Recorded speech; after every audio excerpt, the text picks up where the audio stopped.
Hello everyone and welcome to episode 74 of the Nurtured by Nature podcast. Today I'm delighted to welcome back Meghan Rhodes, a herbalist based in Yorkshire in the UK. Meghan has previously joined me for several inspiring conversations in episodes 34 and 60, which I highly recommend if you haven't listened to them yet. For Meghan, herbal medicine is more than something you simply turn to when you are sick or struggling. It has been an invitation to a life that provides a deeper connection to both ourselves, the plants, and ultimately the interwoven world around us. It is through this lens of our deeper connection to nature and the world around us, and the wisdom it can provide to help us travel more easily and gently through life, that I am excited to share that together we will be bringing you an incredible 4-part series, delivered as the seasons change over the coming year. We will be exploring the ways that we can align to a more natural rhythm in our lives by embracing the ancient 8-season wheel of the year and the teachings from the plants that can guide us through each turn of the wheel and the cycles of the earth. In this first part, we dive into the current season, and as autumn turns to winter, we discuss the influences and ways we can support ourselves from Samhain or Halloween through the winter solstice or Yule, which marks the rebirth of the sun in the northern hemisphere and the lengthening of days. Think cosy evenings slowing down, and much like the trees, drawing back into our roots and using the extended dream time to play in the possibilities of the future, whilst also nurturing our bodies with foods and plants that offer us warmth and grounding and support our immune system through this season of rest. Welcome Meghan, and thank you so much for joining us on this episode of the Nurtured by Nature podcast. I'm really excited to have you back today. I think this is our third session together, and actually we've got something very exciting because we've planned a series of 4 episodes for my listeners and anyone else who comes along. There'll be 4 episodes coming up over the next year where we're going to talk about sort of seasonality and how herbalism can support us to connect with the seasons. But I just want to say thanks to Meghan, because in our last conversation earlier in the year, she said she was focusing on the sunshine and we've had the most incredible sunny year. So thank you for manifesting that for all of us. No worries. I shall continue to manifest. Now that that worked, I'm going to do that every year. Oh, it's been fantastic. So, I mean, in reflection to that, we're going to be focusing on sort of the other end of the year from the sun. So we're sort of focusing on as the days are starting to get shorter and we're moving towards the solstice. So, but do you want to just start by explaining a little bit about the sort of overarching what we're going to be talking about for the 4 episodes, and then we'll dive into this area that we're on today. Sure. So we're going to look at the seasons in a bit more detail. So rather than the classic 4 spring, summer, autumn, winter, we're going to look at it from the 8-season wheel of the year lens, which has its roots in sort of pagan traditions and land-based cultures. And there's all kinds of rabbit holes we could go down about how ancient is it really and all of that. But I like it especially for those of us in the UK because it does really align quite nicely with how we experience the change of seasons, and it gives us a lens to look at things with a bit more nuance. So we've got kind of each classic quintessential season, and then you've got the season in between, which has its own characteristics as we're transitioning from one season to the next one. And then because the way that I teach and live herbalism has a blend of Western and Ayurvedic principles, we'll be pulling some of those energetic concepts in as well, how they overlap, so they can give us even more understanding of what's happening with nature outside of us as well as inside of us, and how we can more, get into that flow, tune our radios to that channel so that we can have wonderful seasonal music all year long.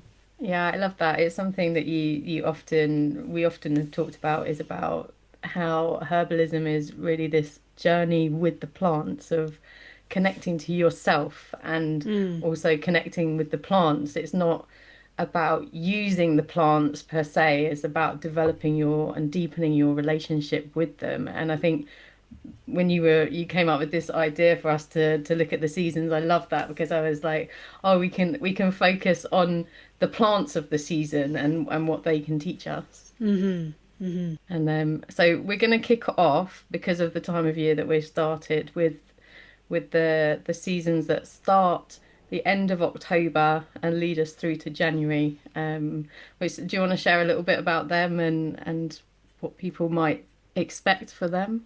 Sure. So I feel like I'm giving a kind of a forecast now. Yeah. You can, if you're listening end of 2025 to early 2026, you can expect sunshine because that's been manifested. So expect glorious sunshine plus whatever regular weather.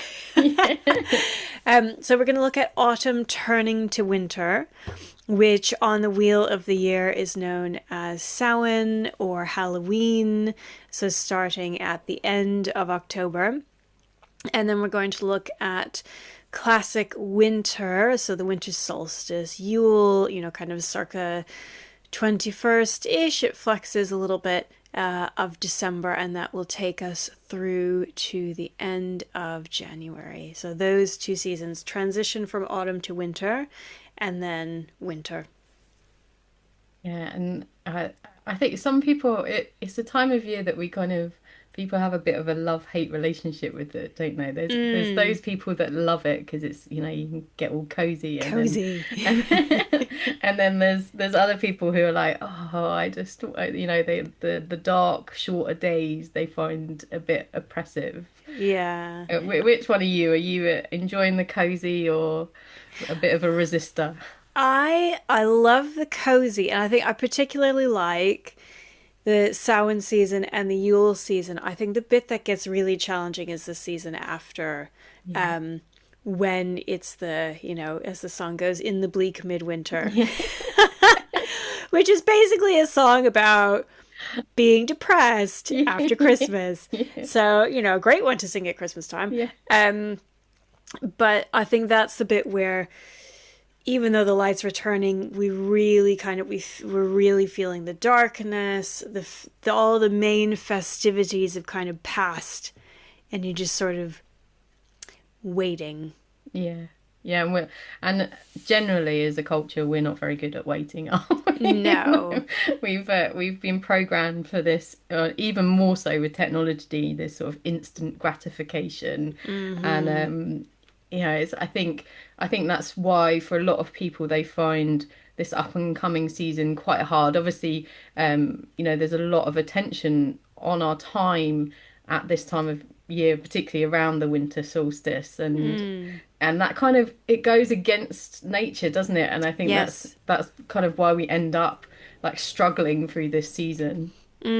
Yeah, with the winter solstice.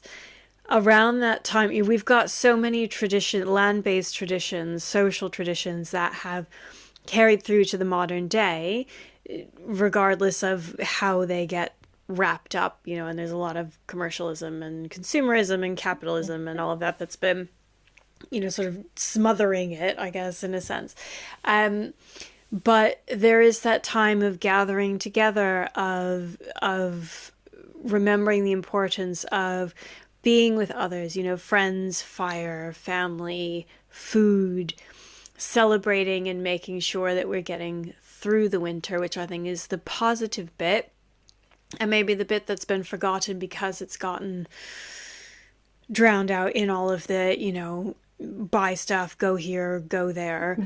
And so instead of fortifying our resilience in that coming together, in the community, in the connection, which was meant to help keep us all strong going into the time when there was less fresh food available, and eventually resources are going to dwindle.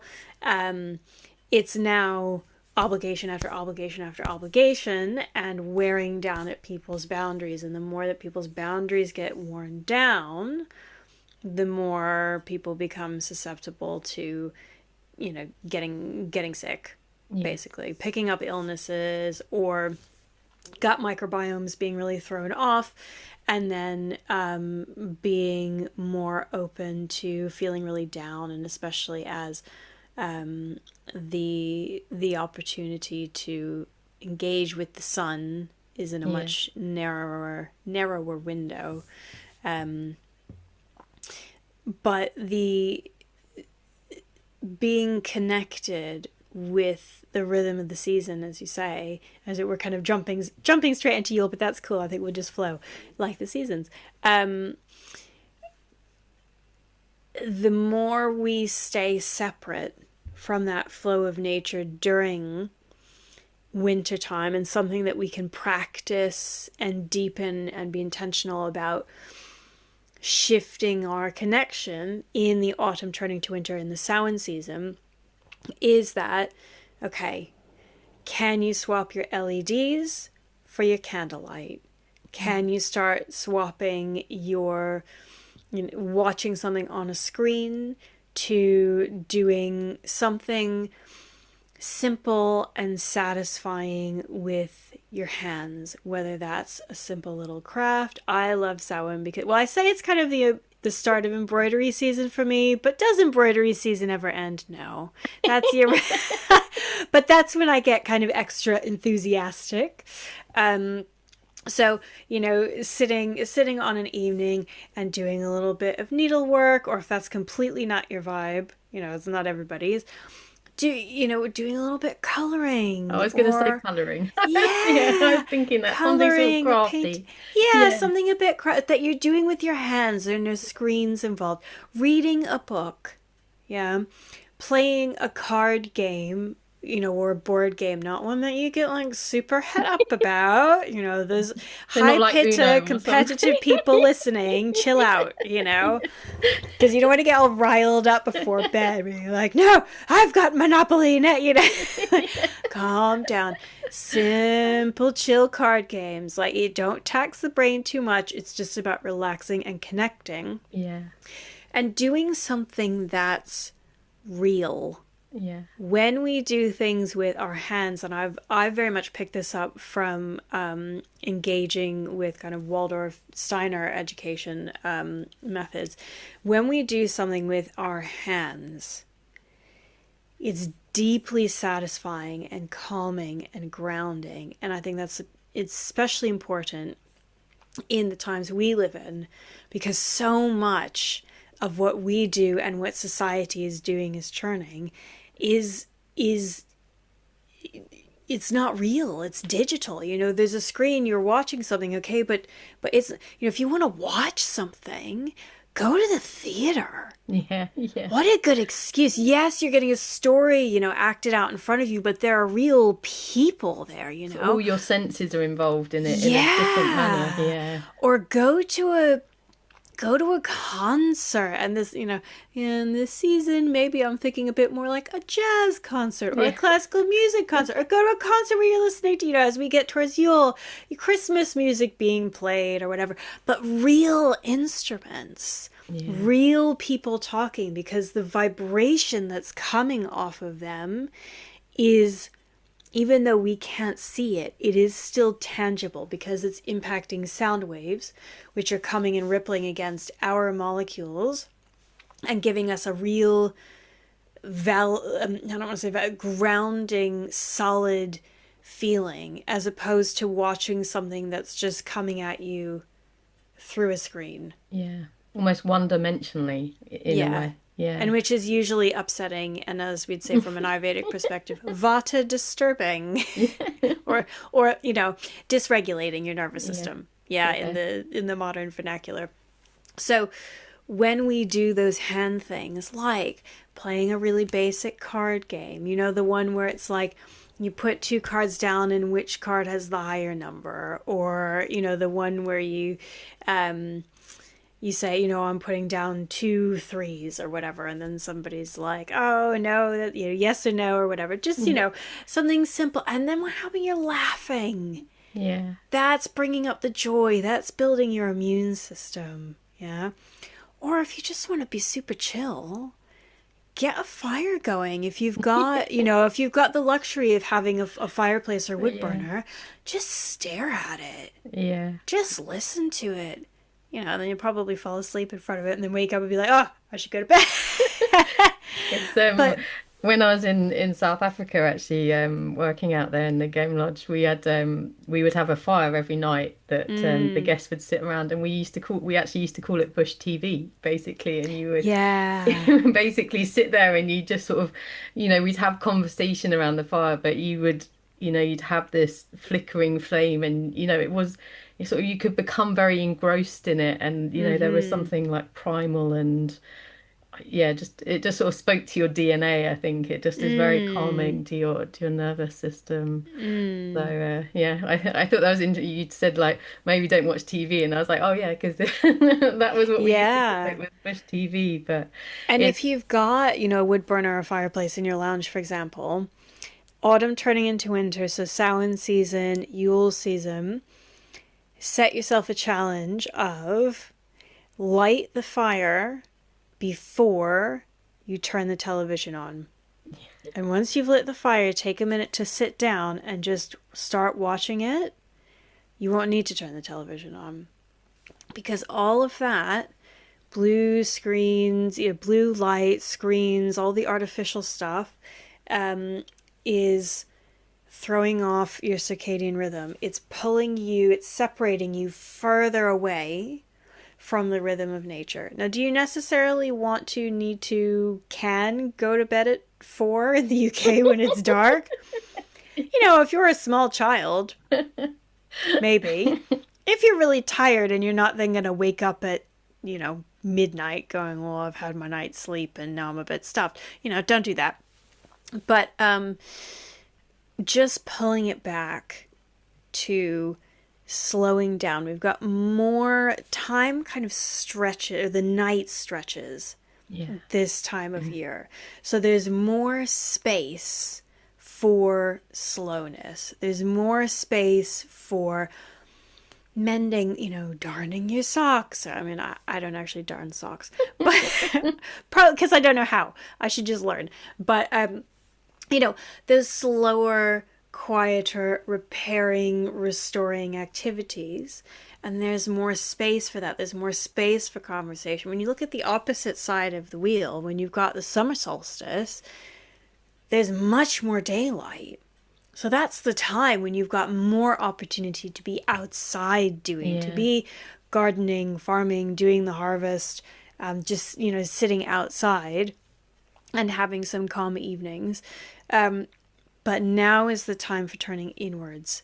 So think of it as an opportunity. I've got more time. When these seasons end and the light comes back, I usually get simultaneously really excited because the sun's coming back and there's more light. Hooray.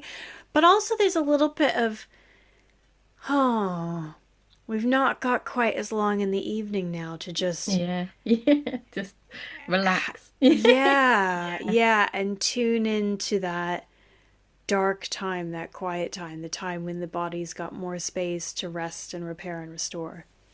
Yeah, I love that. I think it's interesting actually. I was thinking like when you said, well, we've kind of dived straight into Yule, and I was thinking actually it's a reflection of the society that we live in now, is because basically once Halloween's out of the way, like everything just is like this runway to Christmas, isn't it? And well, Christmas is already in the shops, and we're recording the day before October. Yeah. Christmas is already in the shops, and Halloween didn't exist in the UK really when I moved to the UK in 2009 or whatever. So on the one hand, I'm sort of like, yay, Halloween's made it over here, but it's the commercial Halloween. It's not the Halloween that gives you an opportunity to reflect, that the Ayurvedic dosha that's really coming to the fore and building at Halloween time is Vata. And Vata is the elements of air and ether. And I would say ether is really the dominant element at that time. And ether, we have the expressions, I heard it through the ether. Yeah. Yeah. It's that some people call it spirit, but it's that Yeah. ephemeral, really sort of fine, high vibration kind of thing. And so that's where I think it's the real turning point where the elements say it's time to be quiet and still and listen. Yeah. Yeah, I like that. Because there's knowledge that can come through, and it's the time when we can reach backwards through time, through our lineage, as sort of, the veil between the worlds becomes thin. Yeah. And, get messages from loved ones who passed on, or if that's not your vibe, or if you feel like it's a bit creepy, or you don't want to talk to any of your family who have already passed on, fair enough. But you can just send some love back through the generations, send some appreciation back through the generations. Find that one relative who has passed on, who actually you were really close with, and just put their picture out with a little candle and just, reminisce. I guess Yeah. also like, that I mean obviously we talk a lot about sort of nature, so it can be the ancestors of the land that you're on as Mm. well. So not just, not even necessarily direct relatives, but like, this sort of greater sense of belonging in a system that's more than just our current generation, really. Yeah. Instead of another excuse to get hyper processed sweeties into your body that are just picking holes at your, with like an axe pick at your, or an ice pick at your immune system in the run up to the cold, Yeah. dark months.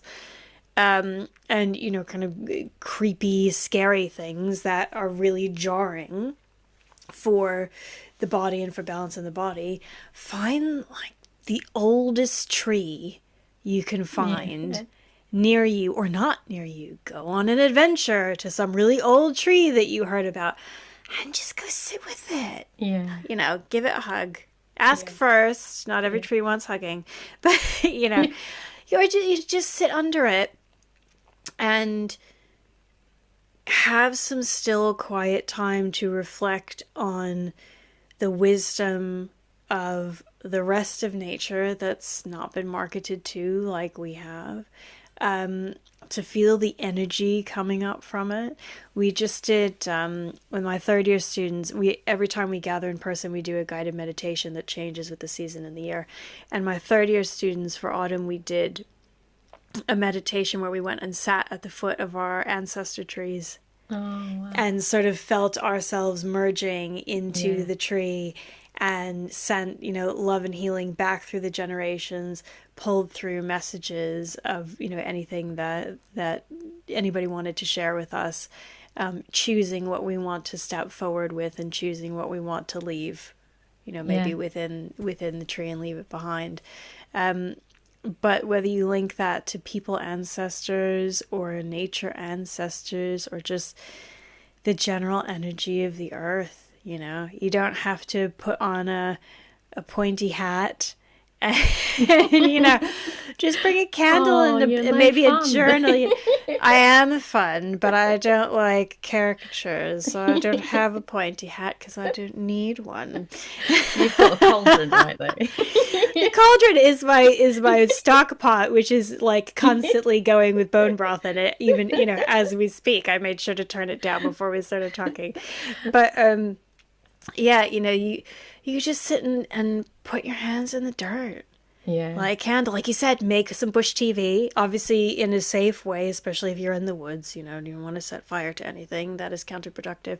Make a little fire, maybe go with some friends, sit around the fire, sit with some trees, just chill, just reset, slow down, open up to the wavelength, the flow, the frequency of the energy, the speed of the energy. Yeah, It's so I much always slower. love reflecting on trees at this time of year because I think Mm. that I mean obviously they're big, so it's like it's easier to see the changes in them than some of the smaller plants, and most people are familiar. But obviously in this hemisphere we've got the changing, the leaves are changing color and they're falling, and but actually the trees are drawing themselves in as well. They're drawing all their nutrients back in. It's all sort of going down into the roots, ready for them to just, just rest basically for a little while over the winter. And I think that's, I always love to reflect on that and think, the what wisdom that they have. So the idea of sitting with the tree at this time of year just feels really amazing. And also I like to reflect on like their leaves falling. I think, they're letting go, that all of the things that they don't need to take through to the next season, they're letting go, not afraid that they're not going to be able to regrow them in the spring. And I think for me that's what this time of year is, sort of, that you touched on, the sort of the thinning of the veil. And I guess another way of looking at that would be sort of intuition, isn't it? Of, really getting in touch with ourselves and drawing in, and then processing and letting go of things that we don't need to take with us any further. And I think that tree process, I was saying to, I think, my year two students the other day, maybe it was first year students, be more tree, be more tree. But like you said, they release the leaves, they let go of certain things because they know they don't need to carry them forward. They're not worrying about what's going to happen in the spring.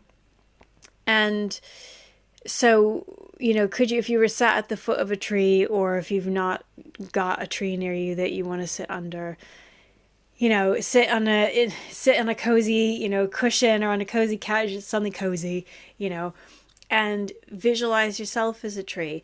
And what things do you want to let go of? And that's not just like, oh, I want to let go of that really stressful relationship, or I want to let go of this habit. But it could just be, the expression for a reason or a season.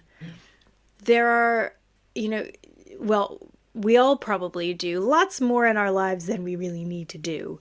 And we all probably are being a lot more people, identities than we really need to be at any given point. So Samhain's that really nice season to reflect on, even if it's just for this season or the next couple of seasons, which things am I going to let go of?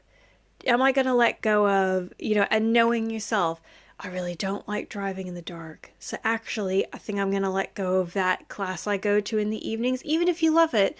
Do you know what? I'm not going to do it right now. It just feels like a bit too much. It's the same time, but it just feels later. I'm just going to let go of that for this season.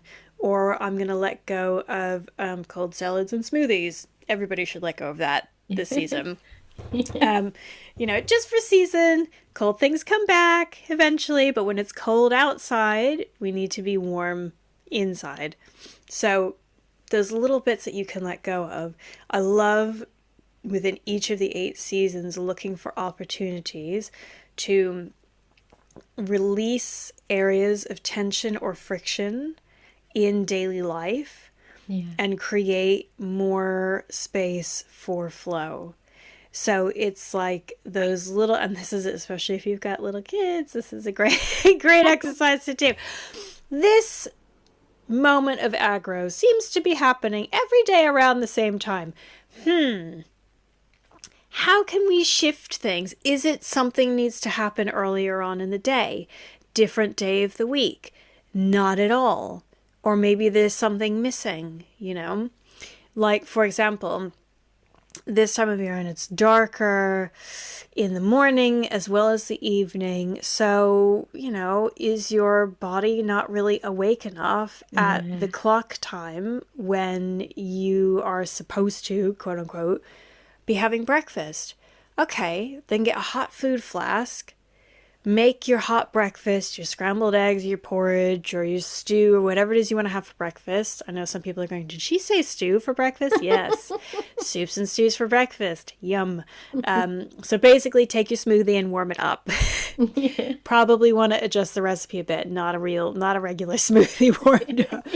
But, make your warm breakfast, put it in a hot food flask, and take it wherever you need to go. That's dictating that you have to eat before you leave, but your body's not awake yet. And then eat it when you get there. Yeah. Oh, My body's awake, so I'm processing the food. It's nice and warm, so I'm not missing out on anything. I feel satisfied. And, shock horror, I'm not hungry. If Yeah. I'm not hungry, it means my nervous system can function, especially with breakfast. Because breakfast tells your body at the beginning of the day you are safe and you have had food. That's why breakfast is the most important meal of the day. It's about your nervous system, Yeah. Yeah. because otherwise your body all day is going, is it gonna be food? Is it gonna be food? When's it coming? Is it? But then what if there's this meeting, or I'll have to go pick this person up, and then I can't get something, and then if you've got dietary requirements, oh, what if I can't find something out, and then you cave and you eat something that makes you feel even worse, and this whole Yeah. thing. No, no, no, no, no, no, no. Make your warm food, stick it in a thermos, take it with you, eat when you're ready. And if you're eating in a meeting and nobody else is, then maybe they'll learn something from you. Yeah, I think that's the important. We often think of this time of year, don't we? And we think of like root vegetables and like really Mm, sort of hearty meals. And I think that does that go back to like the I think it was saying about the trees, wasn't I? That they're drawing nutrients into the roots. So I guess yes. that's sort of that's something at this time of year is we're looking at different parts of the plant as well, aren't we? Yes. Of what's going to nourish us through this period as well than would at other times of year. Definitely. The sweet taste is coming more to the fore in terms of food, but also if you think herbs, in herbs, but particularly as food in these seasons. So looking more at the roots. And when I say the sweet taste, I don't mean like sweeties. It's like parsnips and carrots and sweet potatoes and, all those sweet, starchy, nourishing root veggies, which are also medicine. And then you've got the sweet taste like the pumpkin spice, which is not a real thing, but that what is that? That's cinnamon, it's nutmeg, it's a bit of clove, yeah. So you've got some of the sweetness in there, but also nice and warming, pungent, aromatic. So what other herbs come into the cooking this time? What are you naturally craving anyway? Oh, it's stew season. Oh, it's roast season. Get the rosemary in. Get the, all your garlic in, your ginger, those warming, spicier tastes. Those herbs, in terms of transition into winter and then winter itself, we don't have to overthink it at all. It is genuinely just the stuff, just the seasonings that go on the foods that we fortunately still have a connection to and still associate with this time of year. Mulled wine, medicinal, although it depends how much wine is in there. So as an option, and for those of us whose bodies are like, you gave me alcohol? What? I've got tingles in my legs, that I didn't want. You can take your mulled wine spices and you can just brew them up in water as a tea. Yeah. Or you can do them in apple juice. You can mull them up, like brew them up as a tea, and then you can add in some orange juice with it. So you get all the lovely like vitamins and vitsy and the nice taste and the pick-me-up from the orange juice, plus all the wonderful warming, pungent, aromatic herbs and spices that are killing off microbes and supporting your immune system and your digestive fire, keeping that nice and warm so your insides can actually cook and digest the food that you're So we're eating. stoking more fires than just Exactly. we're watching fire, but we're stoking the fire within as well. Yes, it's all about fire this Yeah. time of year. But yeah, get that in you. And then the orange juice will warm up a bit as well when you blend it in with the tea and dilute it a bit, because you don't need kind of straight full throttle orange juice. I like to call it orange juice tea. It's really yummy. Oh, it sounds delicious. I mean, one of the things that I've noticed through having my horses and sort of seeing, I like to take them out to forage, and it sort of made me a little bit more aware of the wild plants that you see at different seasons, Mm. and reflecting on how they sort of indicate to us what our bodies and our systems need at that time of the year. And I mean, this time of the year, I guess probably the biggest thing I think of is probably like the berries. So you've got things like elderberry and things like that, and Mm. a lot of these sort of immune system boosting, aren't they? Yes, and those berries tend to be at their height in the season before. So in the classic autumn season around the autumn Yeah. equinox, which is sometimes called the second harvest or the fruit harvest, which makes sense because you've got all the berries out. And they're out at that time because you've got the combination of the peak goodness of the sun, and the rest of nature saying it's going to get cold, so gather these now so you can prepare them and start working with them, because then you'll have them when you need them. And the great thing with the berries, so the elderberries, the rose hips, is you can forage them, and then if you haven't got time to work with them immediately, put them in the freezer. Yeah. Yeah. Chuck them in the freezer, and then on a day when maybe it's a bit rainy or you're feeling extra cozy and you're inside, I think I'll get the cauldron, large, stock pot out. Have it be a cauldron. It's more fun that way, and it makes the washing up less, washing up. It's like, oh, Yeah. I'm polishing my cauldron. Yeah. I'm washing a massive pot that barely fits in the sink. I can hardly lift. Yeah. But then bring them out, and then simmer them up. And one of the things that one of my third year students does, which I absolutely love, so I've been telling everybody about it, is instead of making classic elderberry syrup, which you're either piling loads of sugar into or loads of honey into, and then not only is it sicky sweet, but then it's potentially got loads of sugar in it, and it's impossible to get out of the bottle. So when you need it, you're like, get out, I can't get it out. And then you get frustrated, and then that's worse for your immune system.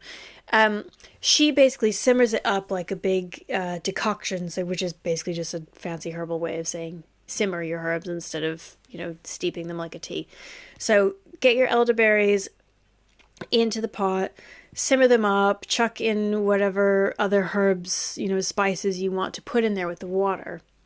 Strain it off, reduce it a bit, strain it off, freeze it. Don't add any sugar or honey. Freeze it in ice cube trays.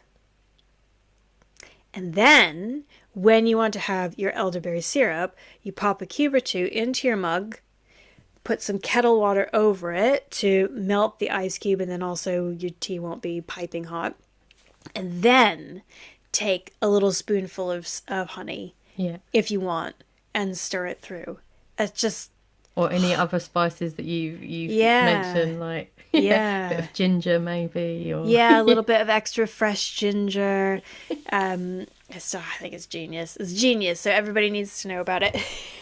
Yeah, I think that's the thing, isn't it? It's about I guess it seems that the first season that we're talking about now is sort of fortifying ourselves in a way for winter. Like we're preparing to move into that winter season. So it's a sort of, you know, beginning to use what nature is providing for us in our area, and then, preparing to actually just slow, be rebels in this world and slow down. And the Samhain season, that imagining yourself like the tree releasing leaves, that's a really good exercise to do then, because when it comes to Yule, you've had a season of practicing. It takes 30 days to make a habit, supposedly.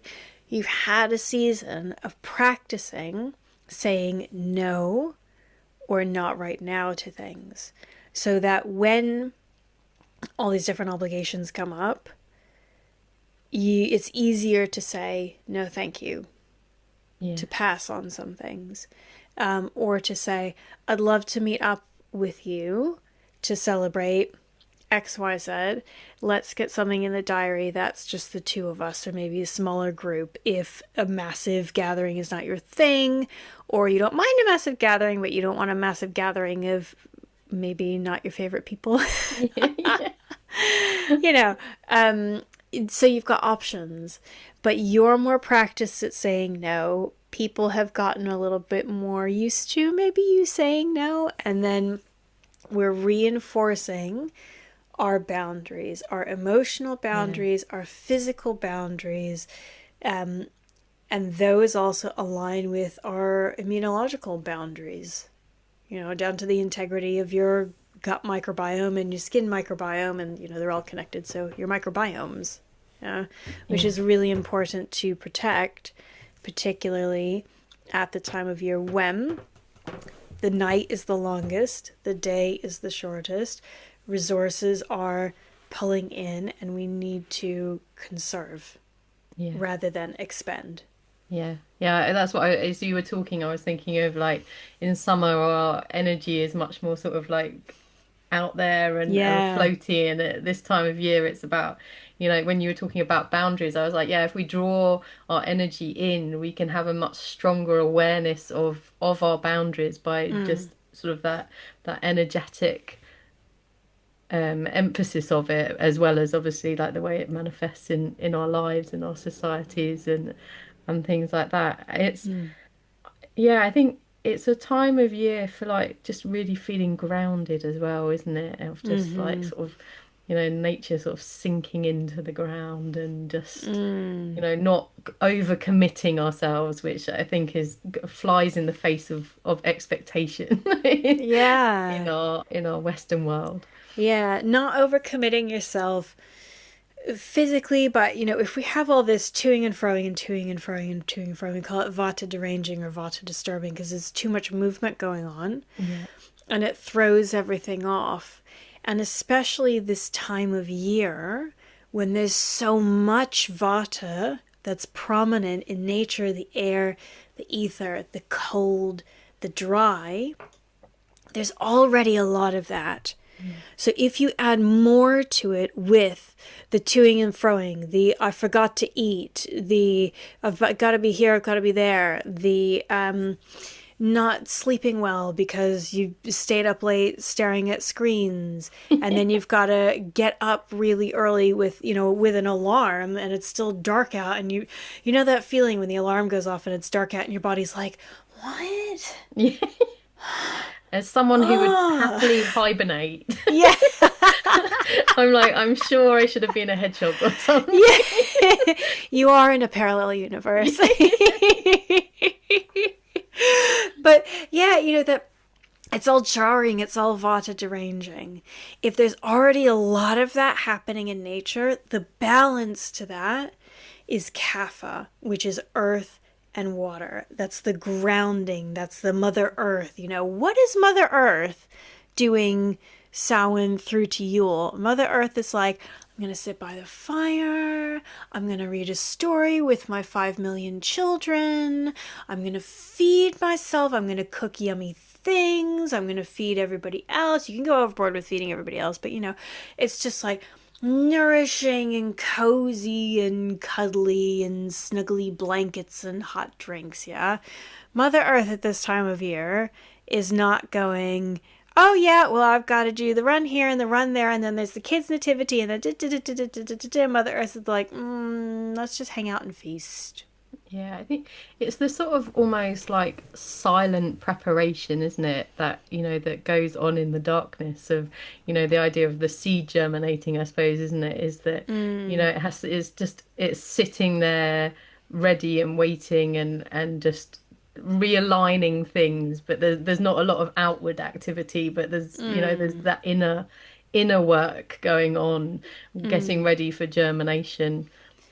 Yeah, and I said it's embroidery season. Herbally, for me, it's also slow infused oil season. Oh, that sounds especially kind of Yule time, because I'll make mine with dried herbs, so there's an extra water content to allow entryways for bacteria. So it's that time where, if you're feeling like, I want to do a little bit of pottering, I want to make something.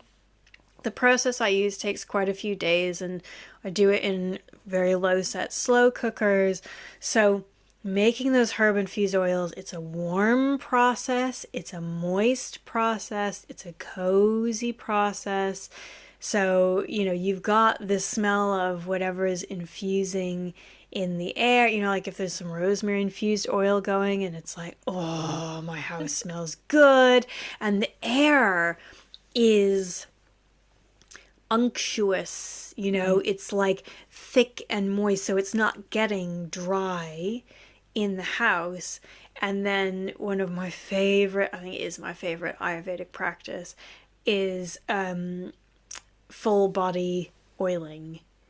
So you get your herb infused oil. Ideally, you've warmed it up. I don't tend to do that. I just tend to do it after a hot shower and then I'm warm, so it all works out. And you just massage your herbal oil into, you don't have to make yourself a massive grease ball. You can just basically do it instead of a post-shower moisturizing. Oh, but it's so, brings in that kapha. It's so grounding. It really balances out the dry and the cold because you're rubbing your skin. So you're keeping things moving. You're keeping things from stagnating. But that's also generating some warmth. If you've got some nice warm herb infused oils in there. I mean, you can rub ginger infused oil all over your body. For most people, that would probably give palpitations because it can be really, you're like, oh, this is nice. And then all of a sudden, all of your skin is like, boom. It's like the fire ants. Yeah. So don't do that to yourself unless you are genuinely there's no way back till your body's processed it, unless you're genuinely 24/7 a walking ice cube. But just the soles of your feet will be fine. But you massage, you oil the soles of your feet. Even if you just do that, it's really grounding. Then you put your cozy socks on. It just locks in the goodness. You oil your scalp and it's so calming. Oil, whenever you're oiling, there are hardcore ways to do it, but the easy way to do it is you've got a bit of oil left on your fingers, just rub the outsides of your ears, and then you don't have to pour it in your ears, but just kind of don't shove your fingers in your ears, but just, coat the insides of your ears and coat the insides of your nostrils. Okay. Do that bit last, obviously. And after you've blown your nose, because you're creating an extra herbal mucus barrier so that you're keeping things moist and lubricated so that they're not cracking and creating crevices for microbes to get in. But that oil is going to kind of be like an oily fly trap that catch that somebody sneezes near you. I've caught it, and then we can sneeze it and blow it out. And if you're doing that with the oils, your body doesn't necessarily feel the need to produce with maybe more enthusiasm than is needed, depending on the person, lots and lots of phlegm, because the phlegm and the mucus is doing the same thing. So it keeps everything really oiled, lubricated, warm, nourished, especially if you tend to get really dry skin. Samhain Yule, as that vata, that dryness and that cold is increasing, get into the body oiling. I say body oiling season starts on the 1st of September in the UK, and it ends probably somewhere in June, depending on how cold the year is. I think that's the thing, isn't it? Is at this time of year, like you've talked a lot about, stews and bone broths, and soups would be another thing, and nice warming teas and things.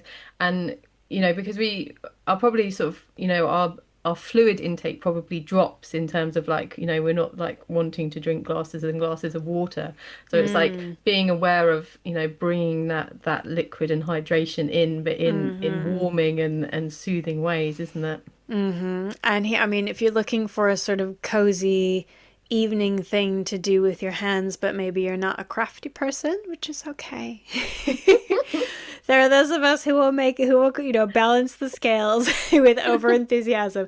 But you can make your own tea bags. You can make your own blends. So get some non-bleached, plastic-free, empty tea bags, and I like to get the big ones. I think they're about 7 by 9 centimeters, something like that. Don't get the little little ditty ones, because they're a pain to fill. And then you're supposed to be having your cozy, relaxing evening, and you're like, I'm gonna get all this stuff into this tea bag and spilling it out. You've got this tiny spoon, and you're like, what the heck is this, right? Don't do that. So get the big, generous tea bag, the Mother Earth size tea bags. And you don't have to fill them all the way. You can like half fill them. It's fine. You're not wasting the tea bag, because you can still actually use that tea bag 2, 3, 4 times if you put in good quality herbs in it and it's big, as opposed to your off the shelf thing, which you can use once and you're like, was there anything in that? Yeah.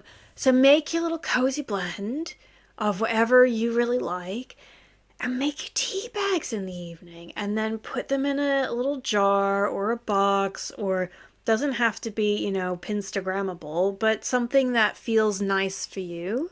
Yeah. And then A, that's cheaper. B, you get what you want.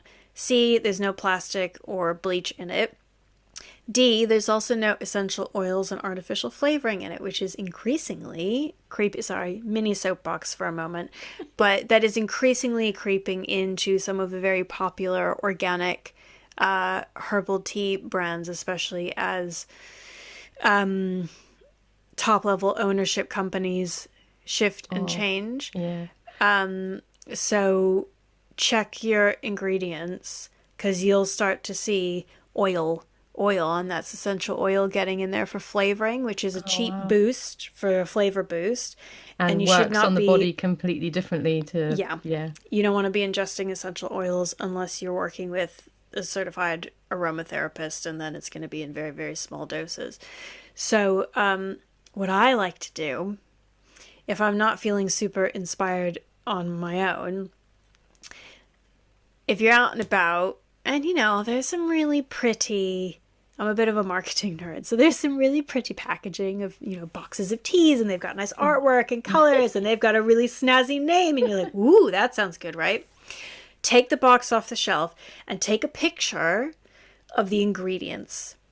Often there will be a percentage next to each of the ingredients, and if there isn't, they'll be listed in order of biggest proportion to smallest proportion of the overall blend. So you don't try to replicate it exactly, because you won't, and you'll do your head in, and then there's like math involved, which is not my vibe. So craft's not math. So take that as your inspiration for a base recipe. There'll be some stuff in there you're like, I don't have that in at the moment, or I don't really need that in there. I can't really be bothered. And use that as kind of a recipe inspiration to recreate the blend yourself, and then what the quality of the herbs going in is. Yeah. Like I said, no bleach in the tea bag, no plastic in the tea bag. You can make bigger ones, good quality. If you haven't got a good keeps it hot flask all day, invest in that and make your own tea bags. The cost of boxes of tea bags these days is absurd. Because the quality is not matching the cost. So make your own, and then take it with you when you're out and about, and then you won't be tempted to pay for an overpriced crummy tea out anyway, and then you get an extra bit of like joy boost, because you're like, haha. That sounds fantastic. I think the only other aspect of Yule that maybe we should just bring to people's attention is we don't often think of it, because it is literally in the darkest time of the year, but it's actually celebrating the return of the light. Yes. And it's coming back. Where, I don't know, but it's coming. And it seems a bit counterintuitive almost, doesn't it? But it is that's sort of part of the element of that time of year, is this idea of renewal as well, and hope, and dreaming as well. That goes with the sleep, doesn't it? Of like imagining the future and what could be. The light is returning. The days are technically starting to get longer again. And it takes a while. I think it's not till the next season, really, in bulk, top of Feb, where we kind of go, oh, okay, I can see and feel that there's a difference in shift. How much, the shift in how much light there is. There's a really, I don't know if it's technically a children's book or not.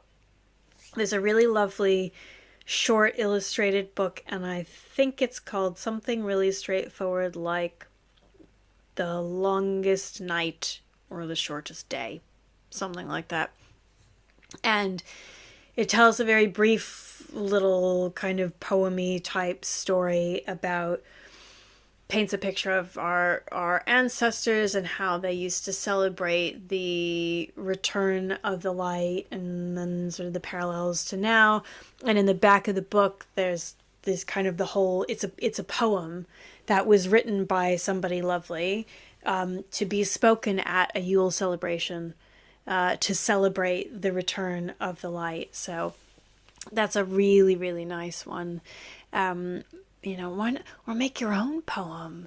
Yeah. Make your own poem that you can, read at a Yule celebration or, Christmas dinner, whatever you want to do, just to acknowledge and remember that the light is returning, and to remind ourselves as well that, things don't just go in a fiery flame of Christmas, Twixmas, and then New Year's, fireworks, hooray! And then it's just like, then what's the next thing in the calendar is like Blue Monday. Yeah, resolutions to beat ourselves up with. Resolutions to beat ourselves up with, which is too early for that anyway. Depending on what you're doing, but why not? Like you say, shift the focus to the celebration of the return of the light, which doesn't mean we have to go out and become gym bunnies the next day, because again, it's too early. The last time I was in a gym, the world is your gym, right? Nature is your gym. If you've got a small child, you're always at the gym, because biceps, bare minimum, up, down, carrying things around. But remembering that the light is coming back, but again, it's coming back slowly. So the trees shed their leaves slowly. The light comes back slowly. There is a time when everything goes boom and bursts into life. Yeah, that's a different side of the wheel of the year. And then our energy, yes, boom, can mirror that. But Yule time, mirror that energy, replicate that energy, flow, get into tune with, resonate with, flow with that slower energy of, yes, it's returning. We're not totally stopping and standing still and doing absolutely nothing. We're still bare minimum breathing, right? Still moving. Keep breathing. We're the bear in the cave. We're the bear in the cave. But taking that time and that space of the nights that are still very long to rest, to release, to store energy, so that as we notice and can feel more of the light coming back and the days getting longer, we've got something of ourselves to do with that, rather than entering it with exhaustion. Yeah.